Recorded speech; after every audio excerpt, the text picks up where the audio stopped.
So the Rockets are coming off a blowout victory at the Toyota Center against the Golden State Warriors, where the Rockets exploded in the first half, kept it even in the third, and they tried to make it collapse in the fourth quarter. But ended up pulling it out in the end. So we're going back to the Chase Center in San Francisco. The score is 3-2. So, kind of anything can happen. The pressure, I think, right now is on the Warriors. They're the favorites. They're about to be at home. They want to close it out at home because going back to the Toyota Center against this young team that don't know no better, it's a toss-up.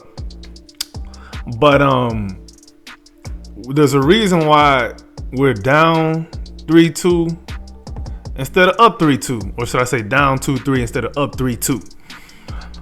And it's because, honestly, if we're keeping it a bean, first of all, this video is really about a couple of items that I think are kind of going overlooked as far as the storylines and the narratives coming out of this playoff series.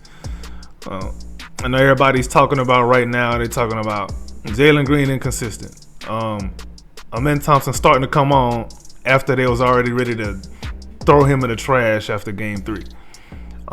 There's the Alperen Sengun emergence of being damn near a two-way player. There's also talks of Jabari Smith needs to be, getting more time and getting more touches. There's talks of, changing the starting lineup. All that is fine and dandy. I mean, we could talk about that another day, but one of the things that I think is kind of going overlooked in this series, man, this is the Rockets propaganda channel, but I got to keep it a bean at the same time. Man, Steve Kerr's gamesmanship has been miles. Screw that. It's been country kilometers ahead of Ime Udoka, and I hate to say it. Ime Udoka got these young guys, leading the league in dog rating. I call it dog rating. It ain't a number that you can put on them, but when you see it, you know what you're looking at. The dog rating for the Rockets is through the roof. But man, when it comes to tricks of the trade, we ain't got none of that. And I know the Warriors and Steve Kerr have been, doing this thing for a little bit. And Steve Kerr has, been a part of some very Hall of Fame people in his career, in his basketball career.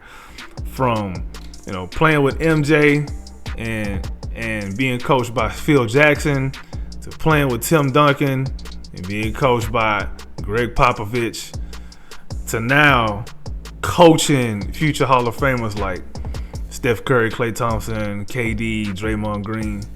So obviously he learned a thing or two in his lifetime, in his basketball lifetime.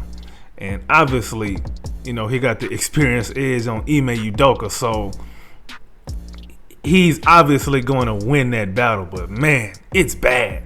So one of the things that Steve Kerr is doing, that he is just clowning Ime Udoka in, is he's very Phil Jackson-like. Remember we just said, he was coached by Phil Jackson. He's very Phil Jackson-like when it comes to working the media to get a referee advantage. Now, after the last game, after game 5, after that blowout, there's the whole controversy of Dillon Brooks being dirty, swiping at Steph Curry's hand. Whatever you want to feel about that is how you feel about that. But he brought it up, but he answered it correctly. I can't even remember exactly how he put it, but he worked that angle pretty good. You can expect Dillon Brooks to be in foul trouble in game 6. You can bet your bottom dollar that boy getting 2 fouls in that first quarter. You want to bet? Bet. Another thing that Steve Kerr was able to do was he got Ime Udoka to pull Steven Adams in that game 4 stretch with the hacker strategy. So Steve Kerr was, man, listen, let me tell you something. When you got a coach resorting to the hacker strategy, that means they out of options. You really probably been putting foots on them, and they out of They out of options. They don't know what else to do. That's like a break glass in case of emergency type of strategy right there. But Ime Udoka fell for the banana in the tailpipe. He fell for the rope-a-dope. And he pulled Steven Adams because he was afraid Steven Adams was going to miss his free throws. Instead of banking on what you've been beating them with, which is the offensive rebounding in that game 4. Okay, cool, he may have been at the line, but you still got big guys like Jabari and Alperen Sengun in the game who can get rebounds over this little ass Golden State team. Why didn't you just stick with what got you there? Now that he done got in your head now. Now he done got you away from what was working through that little, it's a small thing. And he fell for it. He fell for the rope-a-dope. Well, the rope-a-dope actually was really in game 5 when Steve Kerr pulled he pulled his starters really in that third quarter sorta, but really in the fourth. He pulled his regulars, and you know, he got the garbage guys. Man, I hate to say that. Let me not say that. He got the super reserves in, the guys who don't really get no burn. He got them in. You know, Moses Moody, Pat Spencer. Them guys was coming in. Santos. Them guys was coming in, and they was auditioning for playing time in Game 6. And boy, did they ever do a job against the unit with Reed Shepard and Aaron Holiday and Jock Landale and a couple others was in there too. I can't remember who. I think Jabari was in that group too. Funny enough. So the strategy was, it looked like to me, he did it really early to see how far they can come back, to see if he can get his guys, like his starters, cold. And then by the time, obviously, it kind of worked because that's kind of what ended up happening. Ime Udoka ended up putting the starters back in. They was kind of cold, so they wasn't really hitting like they was before because we put them through a table with spikes in it. Like, we was beating the crap out of these dudes, physically and mentally. But by the time the starters came back in, it was cold, so they wasn't hitting shots like they was before. However, you know, they D'd up enough to where, you know, they was able to, you know, bring this thing back home. So if you look at the end score, the final score at the end of the game, we only won by 15. Meanwhile, we was up 30 points. So Ime Udoka almost lost the series right there, because Ime Udoka getting schooled, man. Steve Kerr coaching circles. I ain't gonna say he coaching circles around Ime Udoka, but it's the little things around the margins with Steve Kerr's experience that he's using against Ime Udoka. And hopefully, I mean, we forget, this is Ime Udoka's 3rd season as an NBA coach. He had 1 with the Celtics. This is his 2nd with the Rockets. And this is his 2nd time coaching in the playoffs. But it's his 2nd time coaching against Steve Kerr. Ime Udoka, I guess, is still a work in progress when it comes to certain things, obviously. But man, he got to get better too, man. You can't let Steve Kerr do this to you. Please don't. Yeah, your guys can out-dog them all they want. But man, some of these old guys, man, they just be having tricks that you never heard of, never thought of, and probably ain't gonna think of until you get into year like 12. So you can't be falling for that, man. And honestly, man, we've outplayed the Warriors. So we're not necessarily getting outplayed. We're really just getting outsmarted. That's what I'll say. Now, you can let me know how you feel about that in the comments down below, but that's just my take on that. Another thing I think is kind of going under the radar is, now I don't know how much this really got to do with anything, but it's just an observation that I made. So game 1 and game 2 both had tip-off times at 8:30 Central Time. So if it's 8:30 Central Time, then it's 6:30 Pacific Time where Golden State is usually playing. So they normally used to playing 9 9:30ish. You know what I'm saying? Central time, which would be like 7:30 Pacific time.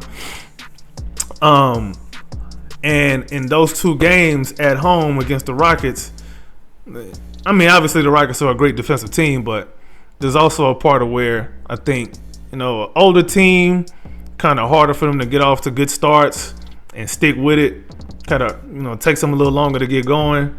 But the Rockets being the younger team and playing at home at those times, got better legs to play defense. Obviously, we lost the first game by 10, but we only gave up 95 points and then 94 points against the Warriors. Now, if you remember, in Game 5, tip-off was actually at 6:30 Central Time. And that's normally 4:30 Pacific Time. So usually around that time, teams are doing something else. These dudes got their routines already set and ready to go, ready for kickoff, ready for liftoff, if you will. So the Rockets being at home, it's not going to affect them as much. The earlier tip-off time, it'll affect the older team on the road a little bit more, which was the Warriors. So, I mean, you tell me. I mean, do you think the tip-off time kind of had a little bit to do with the Warriors feeling like, they can't hit the side of a barn when they playing against the Rockets at those times? Because it's kind of out of their element. Obviously, it's a veteran team, but they still old. Not for really. Yeah, like Jimmy, Dre, and Steph. People forget them dudes old, man. So they both above 30. They all three of them was above 35, if I'm not mistaken. Like Dre got salt and pepper in his beard. So take that information with what you will. But I mean, let's even look at Game 3 and Game 4. Game 3 tip off was 7:30 Central Time, which is normal for the Rockets, but young team on the road, first playoffs, obviously they're going to be a little bit stupid. But the Warriors still only scored 104 points. Game 4, which, if you remember, that was a very, very, very intense game. And they didn't really get it going offensively until the third quarter, they being the Warriors. That time, though, was 9 o'clock tip-off Central Time, which is 7 p.m. Pacific Time, which is normal for them. That's the normal time when they usually get going. So, they got it going a little bit more in the second half, more than the first half. But in the series, if you really look at it, that was their best offensive game. Even though they scored more in Game 5, I don't think. I mean, during the meat of the game in Game 5, starters versus starters, the Warriors was getting body slammed and body rocked. They was getting beat from pillar to post. So you can't even look at that. And then they was on the road in Houston, which applies to what I was saying earlier about, the earlier tip-off time being 6:30 in that game and the starters just looking like trash, absolute trash. So I don't know if that got anything to do with anything. And I say all that to say, Game 6, tip-off time for Game 6 is going to be 8 p.m. Central Time. But the Rockets are on the road this time, and it's do or die for them. So they gotta come with it from the get-go. But it's going to be 6 o'clock Pacific Time for the Warriors. How does that look for them? You know what I mean? Being a little bit earlier of a tip-off, probably like an hour earlier than what they used to. How does that look early in that game? And if the Rockets come to play and put the Warriors in a deficit early, would the Warriors have enough legs and juice in them to come back in that fourth quarter? Or in the third quarter and fourth quarter? What is it going to look like? I just think that's an interesting thing to look at. However, but this is also that game 6 is also going to be on a Friday. Now I'm gonna circle back to Game 4. Is it Game 4? Nah, not Game 4. It was Game 3. So Game 3 was on the 26th. And the 26th was, game 2 was on the 23rd. I'm tripping. No, I'm not. The 26th, game 3. The game where the Rockets lost by 11. First game in Chase Center in this series. An interesting thing about the Rockets this season, they have a winning record every day of the week except Saturday, and Saturday is by far their worst day. The Rockets have a record of 4-8 on Saturdays. Take that information and do with it what you will. So usually I be on top of this kind of stuff, these kind of like statistics and numbers that people don't really be paying attention to like that. So it's just something that just kind of stood out to me, like as I was kind of looking at the numbers and trying to, juxtapose, what I think game 6 is going to look like. And this is something that kind of stood out to me. So tip-off times, and the days of the week where the Rockets really perform the best. I know it's the playoffs and the dudes are supposed to be dialed in, but it's still a young team, and these dudes is really just idiots for now. They only idiots because they don't know how not to be an idiot yet. But after this one playoff run, they shouldn't be an idiot no more.